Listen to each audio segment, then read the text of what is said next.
Hey, what's going on, guys? It's Jack, back in to bring you everything you need to know about playing Sylvie in the new game called Fellowship. This is one of two healers in this game mode, and this entire game is built as a standalone Mythic Plus game. So if you're going to enjoy these kind of guides, be sure to like and subscribe, and we'll be making a lot more. You first start with 4 flutterflies that are on your character, and you can see them filled out in your resource bar, as well as 1 blue flutterfly. The blue flutterfly is pretty simple, where if you put it onto an ally, it increases their flutterfly healing received by 150%, and if you put it onto yourself, it increases your flutterfly healing onto your allies by 50% and reduces the mana cost of your spells in the process. This one, you'll usually put on your tank, especially when you're leveling on trash pulls, and you'll probably have it on your tank quite a lot when you're early leveling journey, but as you get into higher level content, that's where you're going to put it onto yourself for more AoE healing centric moments, but you can move it around quite a bit. When it comes to your primary healing mechanics, well, it comes in 2 main forms. You have the Flutter Call Heal, where you use an ability to place a pink butterfly onto an ally, and it just heals them over time. It's a very light heal unless you take a lot of talents to invest and make it stronger, but this is a nice way to just deal with like small ticking damage. The big heal, especially as you're leveling, but even with some of the builds we'll go over, is Flutter Call Restore Life. Now this requires 2 flutterflies on your character, so filled in on your resource bar, to cast onto an ally. It jumps to that target, it puts the buff onto the target, and then pops for a big burst of healing. And then it leaves a healing over time effect. Now, in order to use this ability, you have to have flutterflies available on your character. And if you don't, then 2 flutterflies get pulled off of players and then go to you, and then you place the 2 onto the target that you cast Restore Life on. It places that ability, and then it jumps back to you. So if you have 2 flutterflies healing, let's say, the tank and a DPS, you want to cast Restore Life onto an ally, then you can do that with the Restore Life. But if you try to cast Restore Life again, immediately after the first one, it'll pull those 2 flutterfly that you have on the tank and another DPS, it'll pull them off, bring them back to you, then cast the Restore Life, and then you're going to have 4 butterflies onto yourself. Now this isn't the end of the world, but it's important to know how this mechanic works, because if you want to min-max, you could Restore Life and then cast a Nettle Bolt, which is like your smite, and then you could Restore Life again, and that way you're not going to pull any of those flutterflies off if you didn't want to, but your builds can kind of vary. You have a couple big healing cooldowns on hand. The biggest, of course, is your ultimate ability. Now, ultimate abilities are really interesting in Fellowship, where this one is kind of like a Spirit Link, where you send out Dream Flutterflies, so it's a new one, protecting all your allies, and it redistributes health like a Spirit Link totem from World of Warcraft. And so, at this point in time, you have a 10-second window where all of your healing and all the health for your allies is going to continuously be redistributing constantly. So it's a really good time to just blast as much healing out as you can, because you're also getting more haste, so your casted spells are going out quicker, and 600% mana regen. So after you use your ultimate ability, this not only gives you this sort of Spirit Link type effect, but it also is giving you a huge amount of haste and mana regen, making this a massive cooldown on its own. As you level, you'll also unlock 2 healing cooldowns. Life Petal is just a pretty basic cooldown where it'll pop up and start healing your lowest health ally nearby. It's a nice way of just increasing your healing in a small way whenever you have some extra damage that's going to be going out. And like I mentioned, it is going to prefer the lowest health target. The larger cooldown is called Heart Bloom. And whenever you do this, you spawn a bloom by your side, and it stores 15% of all your Flutterfly healing. So that is Restore Life, and that is Flutterfly Heal. Now, with both of those abilities together, it stores the healing that you do, and every 3 seconds, it pulses for that healing. This one is super important for a lot of like setup and dealing with huge amounts of burst damage, and it's a key part in pretty much every build in playing Sylvie. What you want to do is you want to make sure that you're at a point where you have as much raw output as you possibly can, and you're at a point of like really, really high damage. Since it takes about 3 seconds before the first pulse goes out, you can deploy the Heart Bloom and then start spamming out some Restore Lives, and that initial healing will also feed into your Heart Bloom. This is a really big area to like reverse huge amounts of incoming damage, and we'll dive into more advanced uses a little bit later on in the chapters. Now, there's a lot of utility abilities you unlock over the course of your leveling journey. You have Iron Bark, which is 20% damage reduction for 12 seconds. You have a Dispel, which is going to remove any sort of harmful effects. You'll see it in your UI with a nice little like icon around it. Usually you see like a little blue icon that is at the top right of the debuffs and in the middle of your action bars or the middle of your raid frames. You'll be able to then see that a debuff is dispellable, and you can also mouse over it to see what exactly that ability does. Abilities marked in red are going to be bleeds, and you cannot dispel those. You're also going to have Hidden Trail, which is a sprint. It's a movement speed increase, but it also gives you threat reduction. This will be really good when we talk about the damage section in just a second. You also are going to have access to Safe Haven, where you basically drop down this healing field, but it doesn't do any healing on its own unless you take some talents for it. On its own, it'll just increase all the healing that allies are receiving by 40%. And finally, you have Enfeebling Root Sap. Now, we'll talk about this in a minute when it comes to your damage, but when you have one of your damage roots out, you can cause it to enfeeble an enemy, which causes it to deal 20% less damage for 6 seconds. This works on a ton of minions and enemies, works on a lot of elites. I believe it even works on some bosses as well. So this can be really crucial for higher level content to give some additional damage reduction for you and your party. So let's talk about healer damage. Yes, it is important in Fellowship to add damage. There's multiple builds where damage can convert into extra mana for you, damage can convert into resources for you, damage can really make it a lot easier to do content. There's a lot of times where you're expected to deal some amount of damage in downtime. You're always wanting to be casting, and so once you push up health bars, your usual filler is going to be with Nettlebolt. This is like a smite if you've ever played World of Warcraft. You just cast the button, it deals single target damage. It's nice and simple. Prickly Vine is an instant cast ability, which summons a vine and it just attacks whatever you had targeted it at. You can then accumulate a lot of vines, and there's even talents where the more vines you have, the more healing that you can do. It can be extremely, extremely powerful. But just keep in mind, you want to be using that on cooldown. When these vines and many other abilities, including your blooms, expire, they leave behind boom shrooms. Now you have an ability called Shroom Explosion, where you can unleash all of these shrooms onto enemies and deal a huge amount of damage. There's even some talents where you can use it for healing as well, but most of the time in beta we used it for damage. What you want to do with this ability is you want to store it up for large pulls, deadly pulls, trash that you know is going to be like frustrating. You can save it up for bosses, but it often feels like it does a huge amount of AoE damage, so keep that in mind.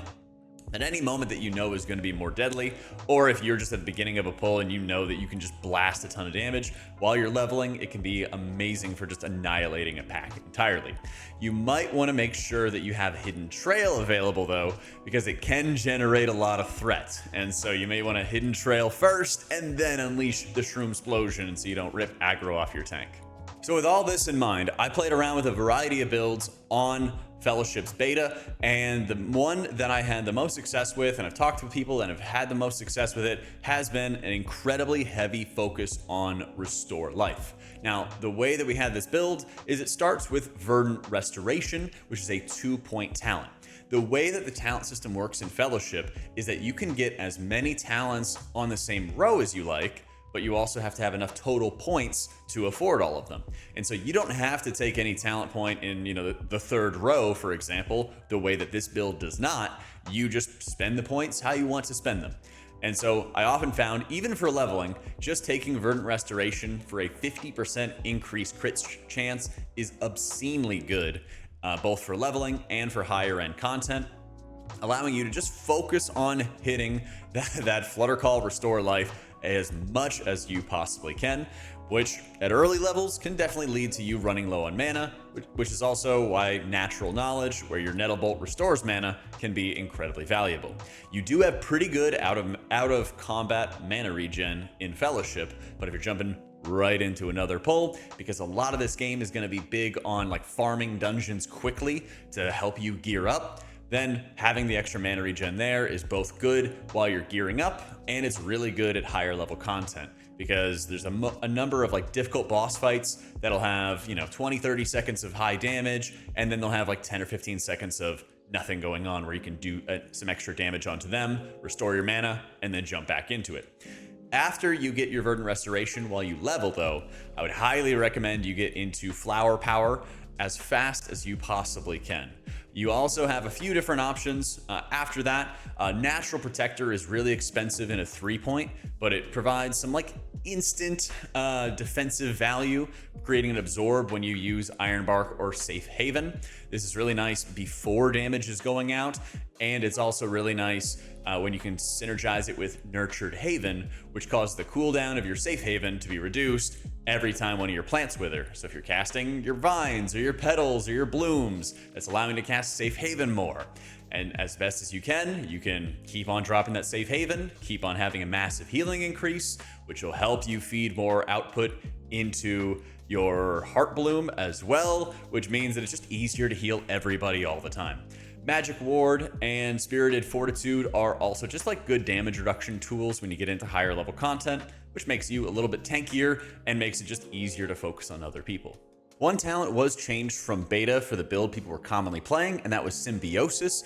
Instead, it is now offering itself as a damage increase, which leaves you as one extra talent point for the build that I'm recommending. You could use that talent point on a few different options. Elusive Wilding or Bluey's Gambit are really good for personal defensive value, or you could always have like a slightly longer hot with Trailing Restoration. I think it kind of depends on the scenario.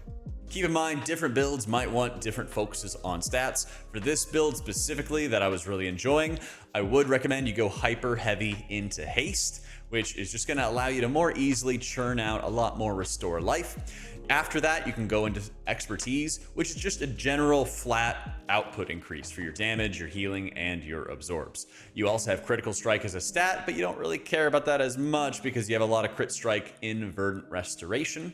And finally, your fourth stat is called Spirit, which can refund some of the mana cost of your abilities, and it can help you generate your ultimate ability faster. This is a pretty good stat, of course, and you're gonna have some amount of it onto your gear, but you're really utilizing your natural knowledge where your Nettle Bolt's damage is turning into additional mana for you, and you're using that to generate your mana return. So you're not as dependent on the Spirit as a stat so much as you want just lots of haste so you can heal really quickly and regen your mana really quickly and just pound it out that way. Some of the big things you want to focus on in the early levels for your gameplay is always keeping up your blue butterfly on your tank, especially as you're leveling, especially as people are learning the game. Tanks usually are pretty easy to like get aggro at the early levels, but they also take a crazy amount of damage. So you'll want to make sure you keep the blue butterfly in them. You can even put out the Flutterfly heal onto them as well, which will mean that you're then holding on to 3 butterflies. Often what I did was I would make sure that I would just keep the Restore Life hot on the tank and overlap the hot and just cast Restore Life again if they were taking any amount of serious damage, and just pounding as many casts into them as I needed to keep them healthy. Yeah, ideally it's nice when you're not overcapped on your butterflies, but the heal from Flutter Call Heal does not really feel that strong, especially with the build that I'm recommending here. So I don't really mind, especially as I would get to like higher levels of haste. If I had to do lots of Restore Life, you would just keep on pounding out that cast over and over and over again, even if it meant that you're holding on to 4 butterflies. That really allows you to just make sure you're doing a crazy amount of healing and being able to do it extremely quickly.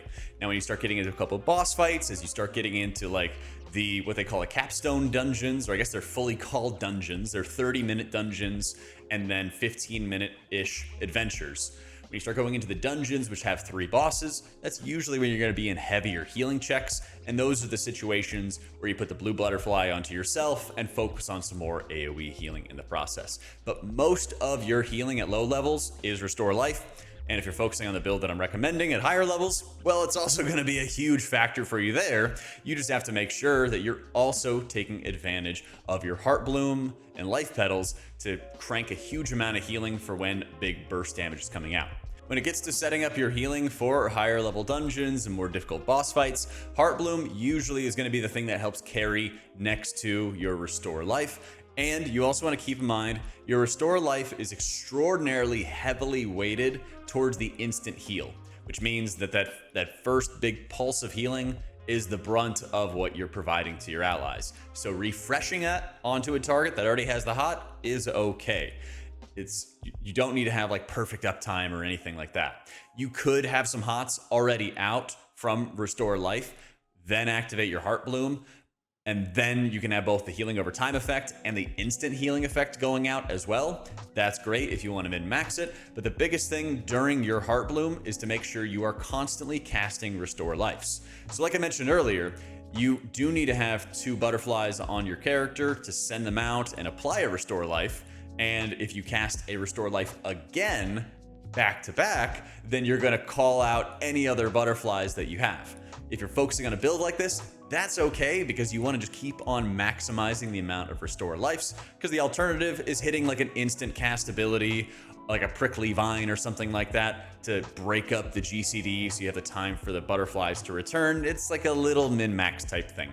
As you get more haste, as you get more resources, and as you put together a build that's really focused on Restore Life, it's going to be okay if you don't have the pink butterflies out doing a small healing over time here and there. I've tried a variety of builds, and at least from what I experienced in beta, Restore Life focus seemed to make the most sense for me. That covers my tips so far for Fellowship launch, and I'm sure I'm going to be having some more updates coming soon, especially if there's some new builds or things change on launch, which I'm sure that they will. So for now, be sure to like and subscribe if you enjoyed these videos. Keep an eye out for some more Fellowship content, and don't worry for my WoW fans, we're still going to be covering so much about the Midnight expansion and all things healing in World of Warcraft as well. Thanks for watching, guys. Hope y'all enjoyed it, and I'll catch y'all next time.